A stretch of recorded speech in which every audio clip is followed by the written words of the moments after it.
Good morning students, welcome to Gangotri Group of School. Today I am going to start again the same chapter, capacitor.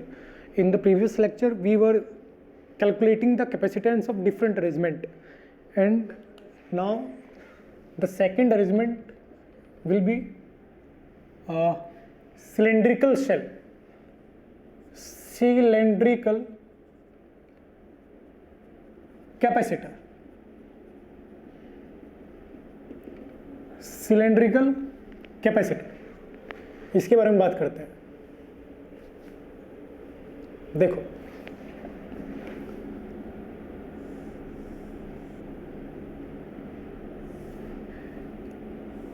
ये एक cylinder है। ये capacitor कैसा होगा पहले ये समझा देता हूं आपको मैं।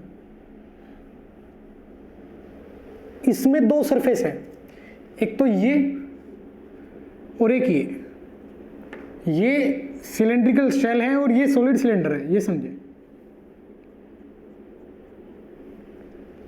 क्लियर। यदि मैं आपको ये कहता हूं कि इस सरफेस के अंदर चार्ज प्लस क्यू है और इस सरफेस ये वाला सरफेस है अंदर वाला, इसके बाहर सरफेस पे माइनस क्यू है, प्लस क्यू इधर और माइनस क्यू इधर, मतलब यहां चार्ज क्या है, निगेटिव।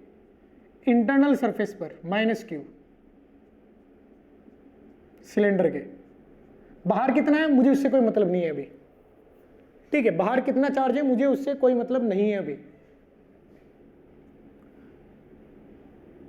यहां प्लस,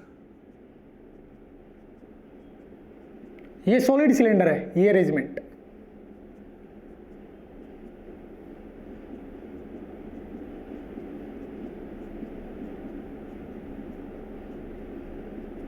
और ये ऊपर इनफाइनाइट है, ये समझे, नीचे भी इनफाइनाइट है। क्लियर। इसकी अंदर वाले की रेडियस a और बाहर वाले की रेडियस b है। अब मुझे इस अरेंजमेंट की कैपेसिटी बतानी है। इनफाइनाइट लेंथ का ये सिलेंड्रिकल कैपेसिटर। मैंने बोला था कैपेसिटर में हमेशा दो टर्मिनल होते हैं, इसमें भी दो टर्मिनल है, एक पॉजिटिव होगा एक नेगेटिव होगा पहले वाले के रेस्पेक्ट में। एक ये टर्मिनल एक ये टर्मिनल, दो सरफेस है सिलेंड्रिकल, एक तो इनर सरफेस और एक आउटर सरफेस, ये समझे ना, दो सरफेस, इस अंदर वाले का आउटर और इस बाहर वाले सरफेस का इनर सरफेस, ये दोनों दो टर्मिनल है इस कैपेसिटेंस के। इलेक्ट्रिक फील्ड जो एग्जिस्ट करेगा यहां, वो इस रीजन में एग्जिस्ट करेगा, इन दोनों सरफेस के बीच में, ऐसे।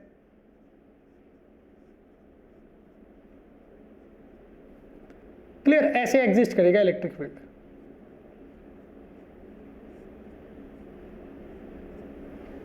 दोनों सरफेस के बीच में, उस स्पेस को ही बोल रहा हूं मैं सिलेंड्रिकल कैपेसिटर। ये स्पेस सिलेंड्रिकल कैपेसिटर नहीं है, इन दोनों दीवारों के बीच का जो स्पेस है, थिक सिलेंड्रिकल शेल, जो ये स्पेस है जिसमें इलेक्ट्रिक फील्ड है, उसको मैं बोल रहा हूं सिलेंड्रिकल कैपेसिटर। समझे। अगर फ्रंट से देखूंगा तो मुझे इलेक्ट्रिक फील्ड ऐसी नजर आएगी।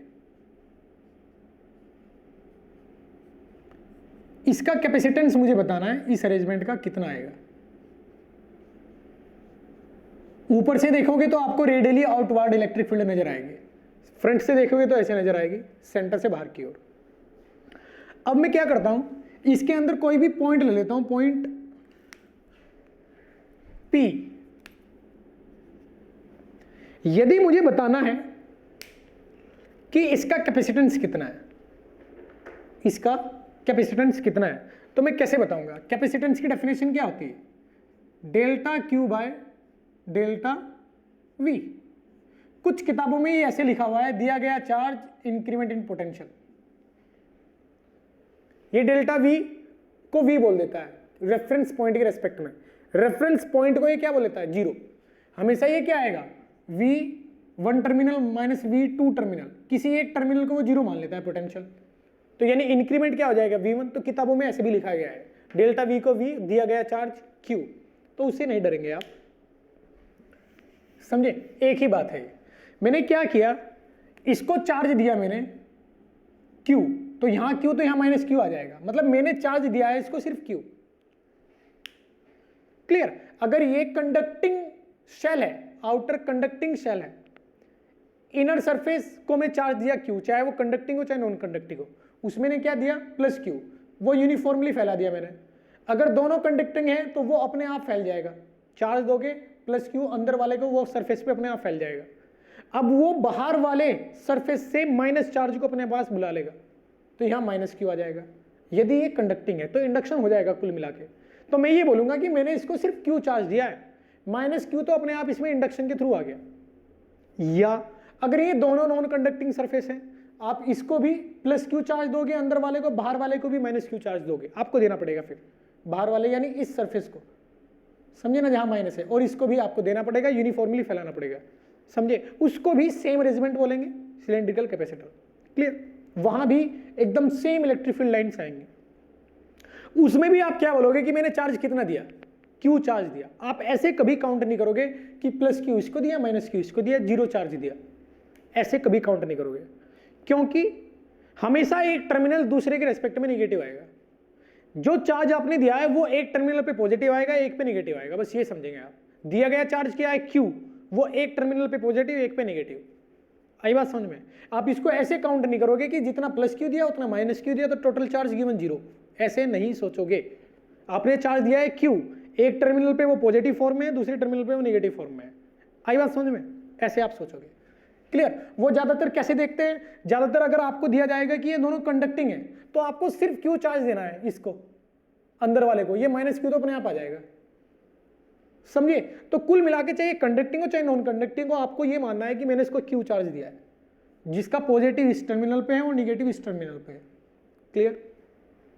अब मुझे बताना है कि यूनिट, मुझे ये रेशियो बताना है कि क्यू चार्ज देने पर इन दोनों के डिफरेंस, इन दोनों के पोटेंशियल में डिफरेंस कितना आएगा क्यू चार्ज देने पर। जैसे मैंने क्यू चार्ज दिया तो यहां इलेक्ट्रिक फील्ड आया पॉजिटिव से निगेटिव की ओर, अब इलेक्ट्रिक फील्ड आया तो पोटेंशियल डिफरेंस आएगा, कितना पोटेंशियल डिफरेंस आएगा वो मैंने आपको मेरे लेक्चर में समझा रखा है कि यदि मैं इन्फिनाइट एक सॉलिड सिलेंडर मानता हूं तो उसको एक इन्फिनाइट वायर की तरह ट्रीट किया जा सकता है। ये सिलेंडर के सरफेस पे क्या है, चार्ज है। अब इस, क्योंकि इसकी लेंथ इन्फिनाइट है, इस सिलेंडर को मैं एक इन्फिनाइट वायर की तरह ट्रीट कर सकता हूं और इलेक्ट्रिक फील्ड लिख सकता हूं 2k लैम्डा बाय r, ये आएगी इलेक्ट्रिक फील्ड। और इसको minus del V by del R करके यहां से पोटेंशियल डिफरेंस भी कैलकुलेट किया जा सकता है, minus del V 2k lambda 1 by R del R integration. अब मुझे डिफरेंस किस किस के बीच चाहिए, आर में कहां से ले रहा हूं, सेंटर से, आर हम सेंटर से मेजर करते हैं, याद होगा आपको ये चीज मैंने बताई थी एप्लीकेशन ऑफ गॉस लॉ में आपको, कि यदि एक सिलेंड्रिकल इन्फिनाइट सरफेस है तो उसके बाहर किसी पॉइंट P पर इलेक्ट्रिक फील्ड कैसे लिखते हैं, वही लिखा मैंने। ये पॉइंट P पर इलेक्ट्रिक फील्ड यहां से R डिस्टेंस, तो R एक बार लूंगा मैं A, R की वैल्यू A, यानी आप इनर सरफेस पे हैं, वन टर्मिनल यानी पॉजिटिव वाला टर्मिनल, कौन से वाला, पॉजिटिव वाला टर्मिनल। और जब B पर हैं तो तब आप निगेटिव टर्मिनल पर हैं, तो जब इसको इंटीग्रेट करोगे तो आएगा plus minus V minus potential difference, plus terminal और माइनस टर्मिनल का, और यहां आएगा 2k lambda ln r b यानी b अपॉन a, ये पोटेंशियल डिफरेंस आ गया, दोनों टर्मिनल के बीच पोटेंशियल डिफरेंस, ये वही लिखा हुआ है, दोनों टर्मिनल के बीच पोटेंशियल डिफरेंस। एक को यदि आप जीरो मान लोगे इसको तो ये v प्लस हो जाएगा, वही यहां मैंने बताया था आपको, तो इससे कंफ्यूज ना हो आप, समझे। तो पोटेंशियल डिफरेंस मेरे पास ही आ चुका है, मुझे बताना क्या है, चार्ज बाई पोटेंशियल डिफरेंस। ये क्यों क्या है, यूनिट लेंथ पर चार्ज। यदि मैं एक सिलेंडर की लेंथ लैम्डा मान लेता हूं, सॉरी एल मान लेता हूं, इस सिलेंडर की लेंथ एल मान लेता हूं, ये लेंथ एल है, तो इस लैम्डा को क्या लिखा जा सकता है, 2k, दिया गया चार्ज मैंने कितना है, इसको क्यू चार्ज दिया, तो क्या आएगा बोलो, Q बाय एल, ये आएगा lambda ln b by a, समझे बच्चों। अब यहां से इस पोटेंशियल डिफरेंस को Q के नीचे लेके जाता हूं और इसको L को ऊपर लेके जाता हूं, 2 के नीचे आएगा, ln b बाई a नीचे आएगा, ये क्या आया 2k, 2 के ln b बाई ए नीचे, l ऊपर, और यहां आएगा q by v plus minus v minus. ये क्या लिखा हुआ है? दिया गया चार्ज अपॉन पोटेंशियल डिफरेंस, यानी ये कैपेसिटेंस लिखा हुआ है। किसके बराबर आया वो? L बाई 2 के ln b बाई ए, यानी यहां से कैपेसिटेंस जो आपको मिलेगा वो मिलेगा 1 बाई 4 एप्सिलॉन नॉट, तो 2 से 2 गया, आ जाएगा 2 epsilon naught L ln b by A, ये कैपेसिटेंस आ जाएगा। सिलेंड्रिकल शेल का k बराबर 1/4 पाई एप्सिलॉन नॉट होता है, 2 से 2 जाएगा तो 2 ऊपर आएगा और एप्सिलॉन नॉट आएगा, और पाई भी आएगा इसमें, पाई भी तो होगा ना, पाई भी आएगा, तो 2 pi epsilon naught L upon ln b by A, ये L लेंथ का कैपेसिटेंस है। और यदि यूनिट लेंथ का कैपेसिटेंस आप निकालना चाहते हो तो C बाई L बराबर 2 pi epsilon naught upon ln b by A, ये आ जाएगा यूनिट लेंथ का कैपेसिटेंस। समझे? ये जो आपके सामने लिखा हुआ है, तो इस तरीके से भी आप सॉल्व कर सकते हो। ये L लेंथ का कैपेसिटेंस है, ये यूनिट लेंथ का कैपेसिटेंस है। एक बार फिर चेक कर लेते हैं, 2 के lambda lambda L by Q by L लिखा जा सकता है, L उधर जाएगा, बिल्कुल सही किया हुआ, एकदम सही। तो इस तरीके से कैपेसिटेंस कैलकुलेट किया जा सकता है। समझे बच्चों? कभी कभी क्या होगा कि ये इनफाइनाइट नहीं देगा आपको, फाइनाइट देगा, लेकिन वो ये बोल देगा कि L is very very greater than A and B, तो आप उसको इनफाइनाइट ही मान के चलोगे। अगर वो बोल देता है कि लेंथ जो है वो A और B के रेस्पेक्ट में बहुत बड़ी है, तो आप इस अरेंजमेंट की लेंथ इनफाइनाइट मान के चलोगे। क्लियर? अब मैं थर्ड अरेंजमेंट आपको बताने जा रहा हूं। थर्ड अरेंजमेंट क्या है? Spherical shell capacitor. Spherical shell capacitor. Spherical shell capacitor कैसा होता है? एक तो इसमें होगा स्फेयर और दूसरा इसमें होगा स्फेरिकल शेल, दोनों कंडक्टिंग है मान लेते हैं। इसको मैंने चार्ज दिया Q, तो ये अपने आप यहां क्या बुला लेगा? माइनस चार्ज अपने पास बुला लेगा। अब जितना ये Q चार्ज होगा उतना ही ये माइनस Q चार्ज होगा, ऐसा मैं बोल सकता हूं। और इलेक्ट्रिक फील्ड यहां ऐसे एग्जिस्ट करेगा इस रीजन में। इसका मतलब इन दोनों के बीच का ये जो रीजन है ये कैपेसिटर है। यहां भी आएगा प्लस चार्ज प्लस Q, और फिर यहां भी इलेक्ट्रिक फील्ड आएगा। मैं उसमें इंटरेस्टेड नहीं हूं, वो मैं बता चुका हूं आपको। मैं इंटरेस्टेड किस में हूं? इस spherical thick spherical shell capacitor.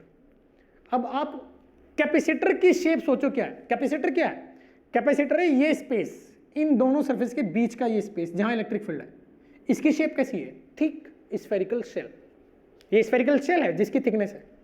अब मैं आपको कह देता हूं कि इसकी रेडियस A और इसकी रेडियस B, यानी थिकनेस कितना होगा?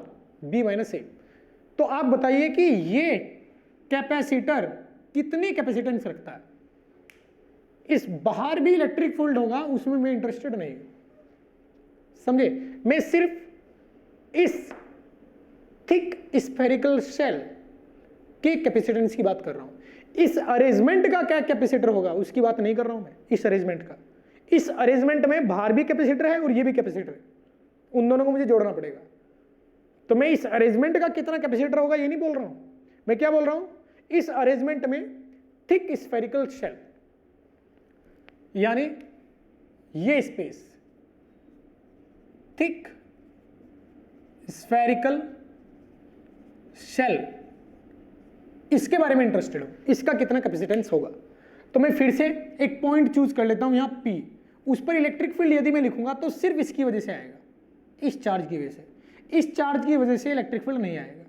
बिल्कुल वैसे ही जैसे यहां पॉइंट P पर इलेक्ट्रिक फील्ड सिर्फ इनर सरफेस की वजह से आएगा, आउटर सरफेस की वजह से इलेक्ट्रिक फील्ड नहीं आएगा। गॉस लॉ में ये चीज आपको मैंने बताई थी। इस पॉइंट P पर ये निगेटिव इलेक्ट्रिक फील्ड कोई रोल प्ले नहीं करेगा। निगेटिव की वजह से कोई पॉइंट P पे इलेक्ट्रिक फील्ड नहीं आएगा, सिर्फ पॉजिटिव चार्ज की वजह से आएगा। ऐसे ही यहाँ पॉइंट पी पे इलेक्ट्रिक फील्ड इस पॉजिटिव सरफेस की वजह से आएगा, निगेटिव सरफेस की वजह से नहीं आएगा, जीरो आएगा निगेटिव की वजह से। तो मैं नेट लिखूंगा पॉइंट पी पर इलेक्ट्रिक फील्ड के अंदर क्यू, टोटल चार्ज मान लेते हैं क्यू दिया आपने इसको, जो पॉजिटिव है ये लिखा हुआ है पॉजिटिव क्यू, यहाँ क्या आएगा निगेटिव क्यू, तो यहाँ लिख देता हूँ Q K Q by R square. अब minus del V by del R करेंगे, K Q by R square, इधर डेल आर आ जाएगा, इंटीग्रेशन इंटीग्रेशन। अब मैं आर कहां से कहां तक लेके जा रहा हूं, ए से बी तक लेके जा रहा हूं, तो पोटेंशियल वी ए से लेके वी बी तक जाएगा, यानी यहां प्लस पोटेंशियल और ये निगेटिव टर्मिनल, देखो इसमें भी दो टर्मिनल है, एक निगेटिव एक पॉजिटिव, तो पॉजिटिव का वी प्लस निगेटिव का वी माइनस। अब इसको यदि मैं सोल्व करता हूं तो आएगा V plus minus V minus बराबर, यहां आएगा इंटीग्रेशन करूंगा मैं, आर की पावर -2 है ऊपर +1 करूंगा तो आएगा माइनस के क्यू बाय आर की पावर -2 +1 -1 बिल्कुल ये आएगा।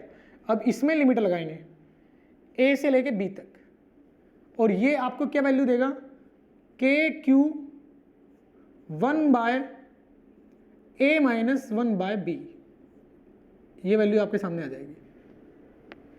तो यानी पोटेंशियल डिफरेंस जो आया दोनों टर्मिनल का, जिसके अंदर इलेक्ट्रिक फील्ड एग्जिस्ट करता है, उन टर्मिनल के डिफरेंस, पोटेंशियल डिफरेंस ही आया, K Q B minus A upon A B.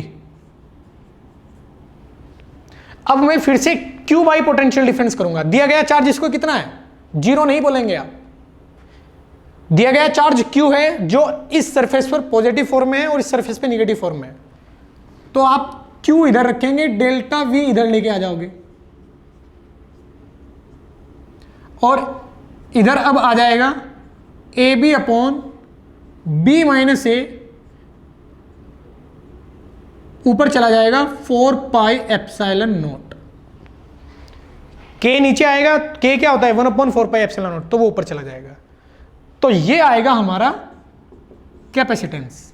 तो कैपेसिटेंस का फाइनल फॉर्मूला क्या है, 4 pi epsilon naught A B upon B minus A, ये फाइनल रिजल्ट आया।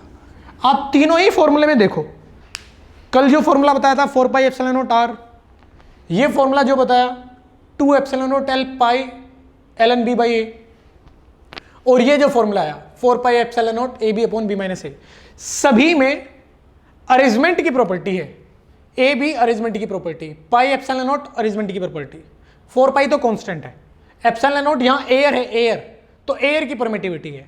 अगर आप यहां कोई के फिल कर देंगे, कोई भी सब्सटेंस फिल कर देंगे जिसका डाइलेक्ट्रिक कांस्टेंट के है, तो उसकी परमिटिविटी क्या हो जाएगी, के एप्सिलॉन नॉट। अगर आप यहां कोई मीडियम फिल कर देते हैं तो यहां उस मीडियम की परमिटिविटी आएगी, जो क्या होगा, dielectric constant into epsilon not. ये आपको इलेक्ट्रोस्टैटिक के सबसे पहले लेक्चर में बताया गया है कि dielectric constant into permittivity of free space आता है किसी मीडियम की परमिटिविटी। तो अगर आप यहां मीडियम फिल कर देते हैं तो यहां एप्सिलॉन नॉट की जगह क्या आ जाएगा, EM, और उसकी वैल्यू क्या होगी, K into epsilon not. K क्या है, dielectric constant of this field material जो इसमें फिल किया गया है आपने, वही सेम चीज यहां भी है। अगर आप यहां कोई मटेरियल फिल करते हैं तो यहां आएगा K एप्सिलॉन नॉट, K से मल्टीप्लाई हो जाएगा, समझे। तो ये मैंने अभी आपको बताया स्फेरिकल सेल का कैपेसिटेंस कितना आता है। अब इसके बाद मैं बात करूंगा पैरेलल प्लेट कैपेसिटर की। किसकी, पैरेलल प्लेट कैपेसिटर की अब मैं बात करने जा रहा हूं, जिसके बारे में हम सबसे ज्यादा पढ़ेंगे। का मतलब ये नहीं है कि ये 3 कैपेसिटर अरेंजमेंट जो मैंने आपको बताया इनके बारे में हम नहीं पढ़ेंगे, इनके बारे में पढ़ेंगे, लेकिन इनके बारे में क्वेश्चन सिर्फ यहां तक ही आएंगे कि कैलकुलेट द कैपेसिटेंस। इनको कभी सर्किट में वो यूज नहीं करेगा, बहुत कम इनको सर्किट में यूज करेगा, ऐसे क्वेश्चन बहुत कम है, समझे। जो सर्किट वाले क्वेश्चन है वो पैरेलल प्लेट कैपेसिटर के क्वेश्चन है। तो अब मैं आपको बताने जा रहा हूं parallel plate capacitor, parallel plate capacitor, इसको सबसे ज्यादा पढ़ते हैं। क्लियर, कैसा होता है देखें, इस टाइप का ये अरेंजमेंट मैंने आपको दिया, दो प्लेट हैं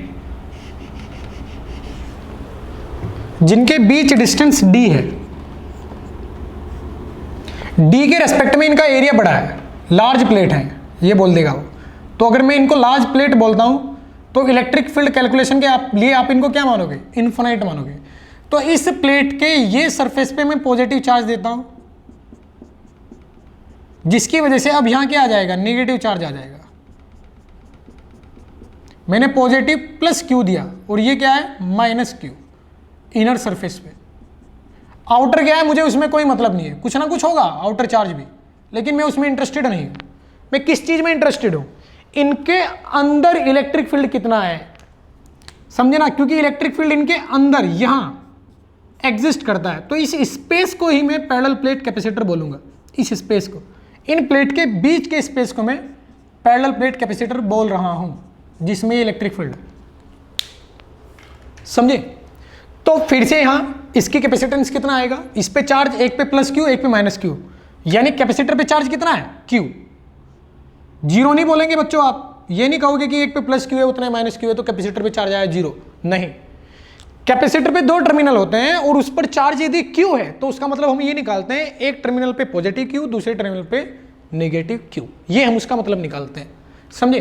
तो अब इस कैपेसिटर का कैपेसिटेंस निकालने के लिए फिर से मैं क्या बोलूंगा, C दिया गया चार्ज Q दिया है मैंने इसको, potential difference V plus minus V minus, ये मुझे निकालना है। तो चलो फिर से क्या करेंगे, इसके अंदर इलेक्ट्रिक फील्ड कितना होता है, किसी भी पॉइंट P की बात करता हूं, इसके अंदर इलेक्ट्रिक फील्ड दोनों की वजह से आएगा, E पर sigma upon 2 epsilon not plus sigma upon 2 epsilon not, इसकी वजह से इस साइड में और निगेटिव की वजह से भी इस साइड में, दोनों की वजह से ऐड हो जाएगा, E plus E minus add हो जाएगा दोनों की वजह से, ये आएगा नेट। इसको मैं लिख सकता हूं del V by del R और ये आ जाएगा sigma by epsilon naught, clear. तो यहां से माइनस डेल V लिखा जा सकता है sigma upon epsilon naught into del R बराबर 0, ये लेंथ R है मान लेते हैं, R बराबर 0 से लेके D तक, 0 से लेके D तक, यहां से मेजर कर रहा हूं मैं, मान लेते हैं R, तो 0 से लेके D तक, तो 0 पे कौन है, प्लस, क्लियर, और D पे कौन है, माइनस, तो ये आएगा V प्लस माइनस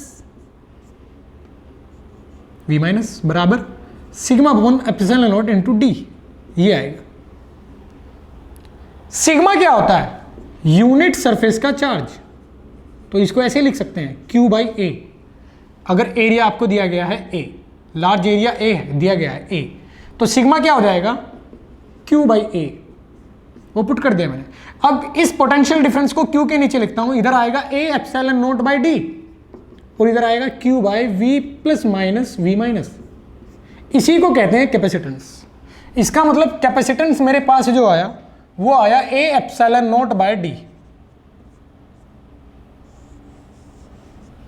यदि आप दोनों प्लेट के बीच में कोई मीडियम फील करते हैं तो ये एप्सिलॉन नॉट ना होके A epsilon M by D हो जाएगा, और हम पहले ही जानते हैं कि A एप्सिलॉन M किसी मीडियम का परमिटिविटी होता है, dielectric constant of medium, free space की परमिटिविटी।